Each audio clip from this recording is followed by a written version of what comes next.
Video like जरूर कर लीजिए और ऐसे वीडियो लगातार फ्री में पाने के लिए चैनल को तुरंत सब्सक्राइब कर लीजिए और बेल आइकन को जरूर टैप कर लीजिए ताकि आगे भी सारे वीडियो आपको मिलते रहे। यूट्यूब में फॉलो करते हैं तो प्लीज ये वाला फ्री टेलीग्राम चैनल जरूर ज्वाइन कर लीजिएगा। सारे नोटिफिकेशन सारे अपडेट यहीं पे आते हैं, ध्यान रखिए। हेलो दोस्तों, आपका स्वागत है यूपीपीएससी बेस्ट ऑनलाइन कोचिंग के इस यूट्यूब चैनल पर। दोस्तों, आज की इस क्लास में हम लोग प्रकृति के मूल बलों की बात करेंगे। इससे पहले की क्लास में हम लोगों ने देखा था कि प्रकृति में 4 प्रकार के मूल बल होते हैं। अगर उनकी बात की जाए तो आपने देखा था गुरुत्वाकर्षण बल, प्रबल नाभिकीय बल, दुर्बल नाभिकीय बल और विद्युत चुंबकीय बल। ये 4 प्रकार के बल होते थे। पिछली क्लास में हम लोगों ने गुरुत्वाकर्षण बल को पूरा पढ़ रखा था, तो गुरुत्वाकर्षण बल को रिवाइज करेंगे और इसके बाद चीजों को आगे बढ़ाएंगे। देखिए, अगर गुरुत्वाकर्षण बल की बात करेंगे तो आप ये याद रखिएगा ये कि एक प्रकार का आकर्षण बल है। आकर्षण बल मतलब पिंडों को एक दूसरे की ओर खींचने का प्रयास करता है। दूसरा पॉइंट, ये लगता कहां पर है तो विश्व के सभी कणों के मध्य लगता है। ब्रह्मांड के या फिर विश्व के सभी कणों के बीच गुरुत्वाकर्षण बल कार्य करता है।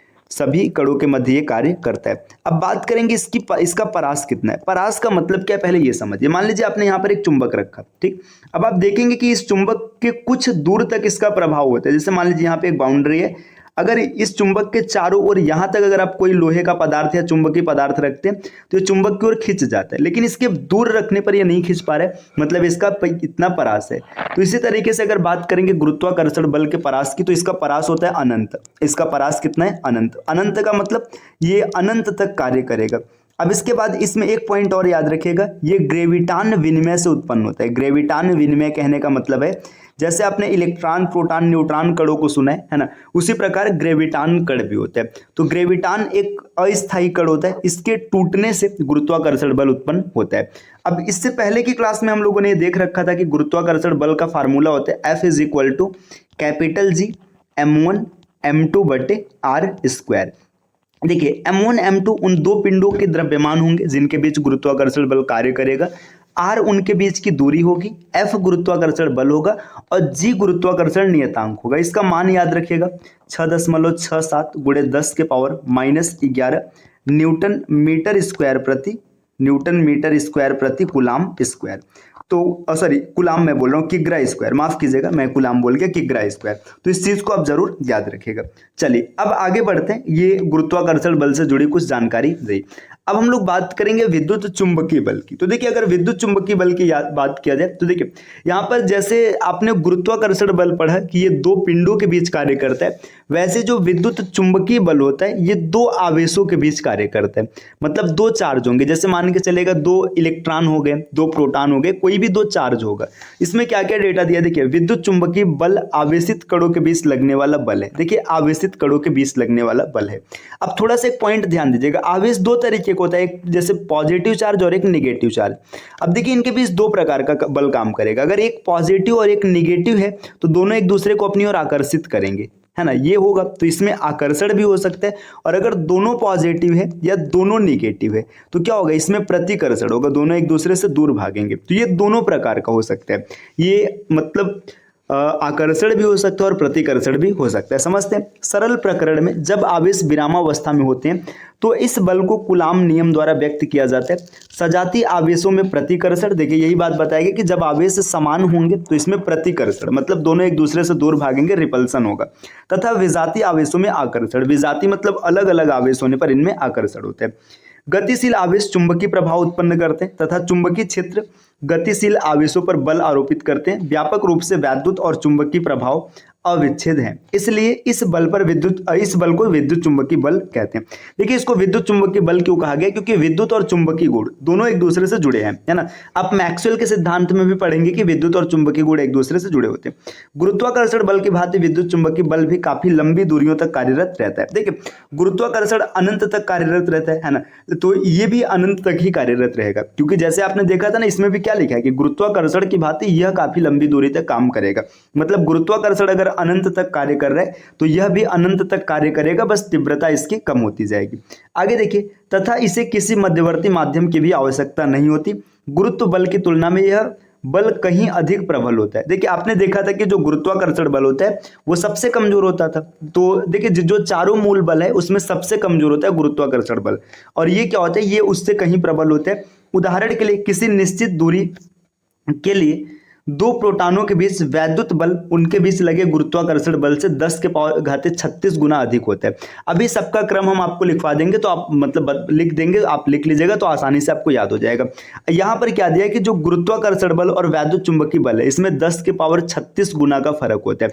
इसका मतलब अगर ग्रेविटेशनल फोर्स 1 होगा, है ना, तो आपका जो मतलब गुरुत्वाकर्षण बल 1 होगा तो वैद्युत चुंबकीय बल 10 के पावर 36 होगा, इतने गुना ज्यादा होगा, है ना, ये चीज याद रखिएगा। चलिए अब आगे बढ़, देखिए यहाँ पे कुछ डेटा नहीं दिया गया तो उसकी भी बात कर लेते हैं थोड़ी सी। देखिए ये उत्पन्न कैसे होता है, तो विद्युत चुंबकीय बल उत्पन्न होता है फोटान विनिमय के कारण। फोटान भी एक अस्थायी कण होता है, इसके विनिमय होने से, है ना, क्या उत्पन्न होता है, विद्युत चुंबकीय बल। तो आप याद रखिएगा, देखिए गुरुत्वाकर्षण बल की बात करेंगे तो ग्रेविटान विनिमय, विद्युत चुंबकीय बल की बात करेंगे तो फोटान विनिमय के कारण उत्पन्न होता है। इसको कैलकुलेट अगर मान लीजिए इसे हल करना हो कि आप कैसे निकालेंगे, तो इसके लिए, इसको हल करने के लिए कूलाम के नियम का प्रयोग किया जाता है। कूलाम के नियम का प्रयोग किया जाता है। कूलाम का नियम होता है F इज इक्वल टू के Q1 Q2 और बटे में R स्क्वायर। देखिए K की बात करेंगे तो इसको परावैद्युतांक कहते हैं, है ना। इसके बाद Q1 Q2 आवेश की का मान है और R इसके बीच की दूरी है। K का मान याद रखिएगा, K बराबर होता है 1/4 पाई एप्सिलॉन नॉट, और अगर इसकी वैल्यू लिखी जाएगी तो 9 गुणे 10 के घाते 9 न्यूटन मीटर स्क्वायर प्रति कूलाम स्क्वायर। तो ये वैल्यू भी आप याद रखिएगा, कई बार आपसे पेपर में पूछ लेता है। ये जो एप्सिलॉन नॉट है इसको कहते हैं निर्वात की विद्युतशीलता। एप्सिलॉन नॉट की जो वैल्यू होती है, एप्सिलॉन नॉट की वैल्यू होती है 8.85 गुणे 10 के पावर -12 कूलाम स्क्वायर प्रति न्यूटन मीटर स्क्वायर। तो एप्सिलॉन नॉट की भी वैल्यू याद रखिए, अगर कभी आपसे बन जाए क्वेश्चन तो आप याद रखिएगा। चलिए अब इसके बाद आगे बढ़ते हैं। अब हम लोग बात करेंगे प्रबल नाभिकीय बल की। देखिए जितने भी विद्युत चुंबकीय बल, जितने भी आपके मूल बल होते हैं 4 प्रकार के, उसमें सबसे पावरफुल बल होता है प्रबल नाभिकीय बल। ये सबसे प्रबल बल होता है। ये कार्य कहाँ पर करता है कि नाभिक के बीच में जो प्रोटॉन और न्यूट्रॉन होते हैं उन्हीं को बांधे रखने का कार्य करता है। तो नाभिक में प्रबल नाभिकीय बल प्रोटॉन और न्यूट्रॉन को बांधे रखता है। स्पष्ट है कि बिना किसी आकर्षी बल के प्रोटॉनों में पारस्परिक प्रतिकर्षण होने के कारण कोई भी नाभिक असंतुलित हो जाएगा। अगर प्रोटॉनों में प्रतिकर्षण होगा तो नाभिक क्या होगा, टूट जाएगा। चूंकि वैद्युत बलों की तुलना में गुरुत्व बल उपेक्षणीय होता है, अतः यह बल गुरुत्वाकर्षण बल नहीं हो सकता। अतः एक नवीन बल की योजना बनाना आवश्यक है।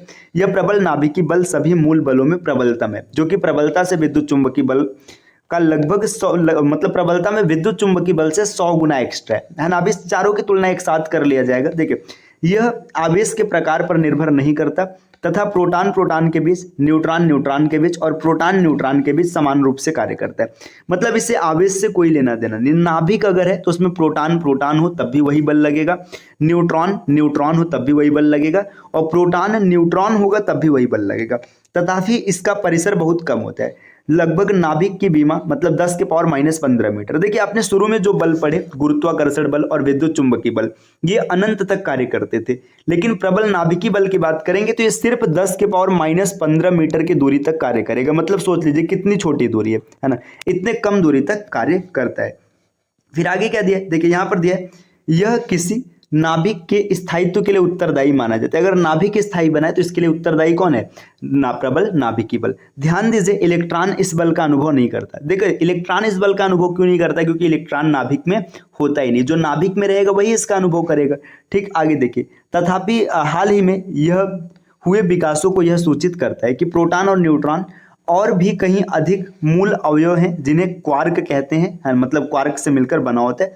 तो देखिए ये डेटा दे, इसको याद रखिएगा। अब अगर कभी पूछ ले कि जो प्रबल नाभिकीय बल है ये किसके विनिमय मतलब किसके टूटने से उत्पन्न होता है, गुरुत्वाकर्षण ग्रेविटान के टूटने से उत्पन्न हुआ है, विद्युत चुंबकीय बल फोटान के टूटने से उत्पन्न हुआ है, तो प्रबल नाभिकीय बल मेसान के टूटने से उत्पन्न हुआ है। इस टर्म को याद रखिएगा, मेसान जब टूटता है तो वहां से प्रबल नाभिकीय बल उत्पन्न होता है। चलिए अब आते हैं अगले स्लाइड पर। देखिए आगे क्या दिया हुआ है, अब दिया है दुर्बल नाभिकीय बल। तो दुर्बल नाभिकीय बल क्या है, ये भी नाभिक में ही कार्य करेगा लेकिन ये दुर्बल होगा। तो दुर्बल नाभिकीय बल केवल नाभिकीय अभिक्रिया प्रक्रियाओं जैसे किसी नाभिक के बीटा 6 में प्रकट होते हैं। बीटा 6 में नाभिक एक इलेक्ट्रॉन तथा एक अनावेशित कण जिसे न्यूट्रॉन कहते हैं उत्सर्जित करता है। दुर्बल नाभिकीय बल गुरुत्वाकर्षण बल जितना दुर्बल नहीं होता है, परंतु प्रबल नाभिकीय बल और विद्युत चुंबकीय बलों से काफी दुर्बल होता है।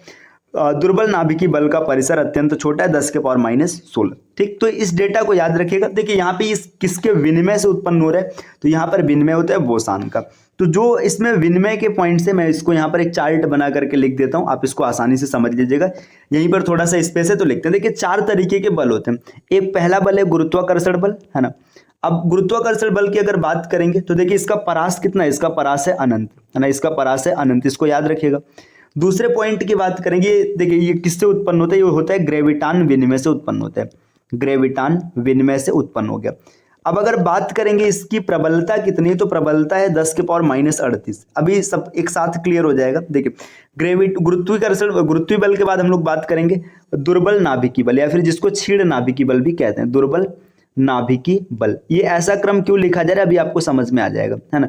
दुर्बल नाभिकीय बल अगर इसकी बात करेंगे तो इसका परास जो है, इसका परास कितना है, दुर्बल नाभिकीय बल का परास है 10 के पावर -15 मीटर तक, है ना। -15 मीटर या -16 मीटर, यहाँ पर 16 दिया तो -16 लिखते हैं, 16 मीटर। ये उत्पन्न होता है बोसान के विनिमय से, ये बोसान के विनिमय से उत्पन्न होता है। अब अगर बात करेंगे इसकी प्रबलता कितनी होती है, तो प्रबलता है 10 के पावर -13। तीसरे नंबर पर बात करेंगे, तीसरे नंबर पर विद्युत चुंबकीय बल। विद्युत चुंबकीय बल की अगर बात किया जाए तो इसकी जो तीव्रता है 10 के पावर तीव्रता मैं लिख रहा हूँ, पहले परास लिख लिया जाए। इसका जो परास है, इसका परास है अनंत, है ना, इसका परास अनंत तक हो जाएगा। अब उत्पन्न कैसे होगा, तो आपने अभी अभी पीछे पढ़ रखा है, ये उत्पन्न होता है फोटान विनिमय से, फोटान विनिमय से उत्पन्न होता है, और इसकी जो तीव्रता है 10 के पावर -2 है। इसके बाद अंतिम में अगर बात किया जाए प्रबल नाभिकीय बल, है ना। देखिए प्रबल नाभिकीय बल की अगर बात किया जाए तो इसका जो परास है, परास कितना है, 10 के पावर -15 मीटर। किसके विनिमय से उत्पन्न हो रहा है, मेसान के विनिमय से उत्पन्न हो रहा है, इसको भी याद रखिएगा। और प्रबलता है 1। अब इन चारों की तुलना कर देखिए, सबसे पावरफुल है प्रबल नाभिकीय, इसकी प्रबलता अगर 1 मानेंगे, देखिए ये 100 गुना कमजोर हो जाएगा, ये 10 के पावर -13 गुना कमजोर हो जाएगा, और 10 के पावर -38 गुना कमजोर हो जाएगा। अब इसके बाद जिसकी जिसकी तुलना करनी होगी आप आसानी से कर लेना। ऐसे याद रखिएगा, सबसे कमजोर है गुरुत्वाकर्षण बल, फिर दुर्बल नाभिकीय बल, फिर विद्युत चुंबकीय बल, और सबसे पावरफुल है प्रबल नाभिकीय बल। तो दोस्तों ये क्लास रहा नाभिकीय बल के बारे में। इसमें ये पॉइंट जरूर याद रखिएगा किसके टूटने से ये उत्पन्न होता है। अब इसके बाद अगली क्लास में हम लोग और आगे बढ़ेंगे और चीजों को समझेंगे, यहाँ से अभिकेंद्री बल क्या होता है, इसके उदाहरण को समझेंगे और विस्तार से इसकी चर्चा करेंगे। तो चलिए आपसे मिलते हैं अगले क्लास में कुछ नए कॉन्सेप्ट के साथ। तब तक के लिए नमस्कार।